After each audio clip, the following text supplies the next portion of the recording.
প্রিয় দর্শক আসসালামু আলাইকুম। দর্শক আপনাদের প্রীতি ও শুভেচ্ছা জানিয়ে শুরু করছি আমাদের আজকের প্রতিবেদন। তো দর্শক আজকে আমরা এক অসহায় মেয়ের গল্প তুলে ধরব, যার নাম হচ্ছে মৌসুমী।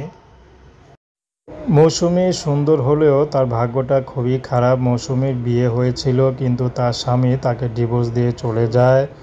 পরে আরেকটি বিয়ে করে। তো বর্তমানে মৌসুমী তার মার কাছে থাকে, তার বাবা নেই, তার ছোট একটা ভাই আছে। তো মৌসুমী এখন ইউটিউবে এসেছে ভালো একটা জীবনসঙ্গীর আশায়। যদি তাকে কেউ একটু ভালোবেসে আপন করে নিতে পারে, সেই মানুষটি যেমনই হোক, মৌসুমী তাকে বিয়ে শাদী করতে রাজি আছে। মৌসুমী পছন্দ করে বিয়ে করেছিল, কিন্তু হয়তো চিন্তা করেছিল সেখানে ভালো থাকবে, কারণ মৌসুমী তার মা ফুল বিক্রি করতো। মা বাজারে বাজারে ফুল বিক্রি করে সংসার চালাতো। সে অভাবী ঘরের মেয়ে, অনেক কষ্ট করে বিয়ে হয়, কিন্তু স্বামী যে এভাবে ডিভোর্স দিয়ে চলে যাবে কখনো ভাবতে পারেনি। তো বর্তমানে মৌসুমী চাচ্ছে যদি আমার অতীতে সব কিছু জেনে কেউ আমাকে বিয়ে করে, তার অতীতে যত কিছুই ঘটুক আমি তার সব কিছু মেনে নেব।